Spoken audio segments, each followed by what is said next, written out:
नमस्कार विद्यार्थी मित्रांनो, स्टडी फ्लो अपडेट्समध्ये तुम्हा सर्वांचे मनापासून स्वागत आहे।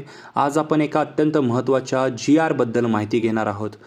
महाराष्ट्र शासनाच्या अन्न, नागरी पुरवठा व ग्राहक संरक्षण विभागाअंतर्गत येणाऱ्या वैध मापनशास्त्र, ज्याला लीगल मेट्रोलॉजी विभाग म्हणलं जातं, या विभागातील काही महत्त्वाच्या पदांबाबत एक नवीन परिपत्रक प्रसिद्ध झालेले आहे। या विभागातील तब्बल 146 अस्थायी पदांना मुदतवाढ देण्यात आलेली आहे।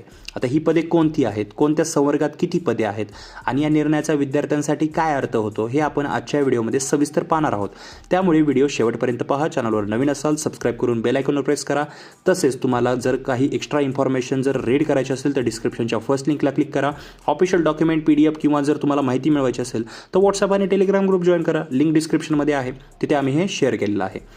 मित्रांनो, हा जो निर्णय आहे तो एप्रिल 2026 रोजी घेण्यात आलेला आहे। एप्रिलमध्ये शासन निर्णय क्रमांक तुम्ही जे आहे याच्यावर पाहू शकता, तुम्ही व्हेरीफाय करू शकता। या विभागातील जे आहे पदांना 31 ऑगस्ट 2026 पर्यंत मुदतवाढ देण्यात आलेली आहे। याचाच अर्थ असा की ही पदे पुढील काही महिने कार्यरत राहणार आहेत, जे आगामी भरती प्रक्रियेच्या दृष्टीने सकारात्मक संकेत आहे। आता पदांचा तपशील पाहूया। सर्वात महत्त्वाचा भागाकडे वळूया, तो म्हणजे विवरणपत्र अ। यामध्ये कोणकोणती पदे आहेत तर बघा, याच्यामध्ये पद जे आपण नावं पाहणार आहोत आणि एकूण पदे पाहणार आहोत। सहनियंत्रक वैध मापनशास्त्र त्याचे 2 पदे आहेत। उपनियंत्रक वैध मापनशास्त्र 9 पदे आहेत। स्वीय सहाय्यक ज्याला पर्सनल असिस्टंट म्हणलं जातं 1 पद आहे। अधीक्षकची 2 पदे।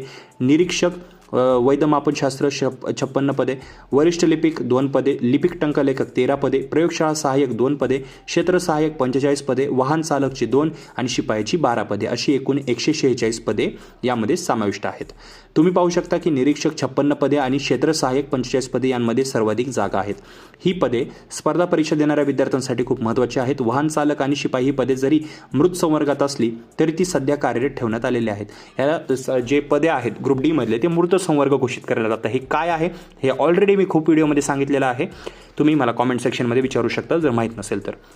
आता प्रश्न पडतो की या अपडेटचा विद्यार्थ्यांना काय फायदा, तर बघा, सर्वप्रथम जे 3 मुद्दे आहेत हे विद्यार्थ्यांसाठी महत्त्वाचे आहेत।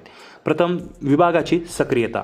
शासनाने या पदांना मुदतवाढ दिली आहे, याचा अर्थ असा की या विभागात कामाचा ओघ सुरू आहे आणि भविष्यात यातील रिक्त जागांची जाहिरात येण्याची शक्यता नाकारता येत नाही। दुसरं आहे अस्थायी पदे।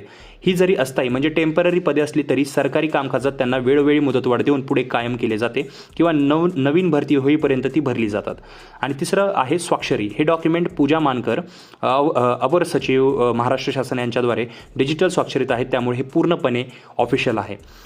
आता मित्रांनो, हे होते वैध मापनशास्त्र विभागातील 146 पदांच्या मुदतवाढीबद्दलचे सविस्तर अपडेट।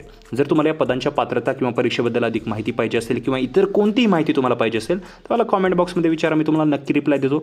अशाच नवनवीन सरकारी नोकरीच्या अपडेटसाठी आणि शासन निर्णयाच्या सोप्या विश्लेषणासाठी आपल्या स्टडी फ्लो अपडेट्स या चॅनलला सबस्क्राईब करायला विसरू नका आणि नवीन व्हिडिओज जसे येतील ते मिळवण्यासाठी आपल्या चॅनलला सबस्क्राईब करून त्या बेल आयकॉनला प्रेस करा। आपला अभ्यास करणाऱ्या मित्रमैत्रिणींसोबत हा व्हिडिओ नक्की शेअर करा। भेटूया पुढच्या व्हिडिओमध्ये एका नवीन माहितीसोबत। तोपर्यंत हा व्हिडिओ पाहिल्याबद्दल धन्यवाद।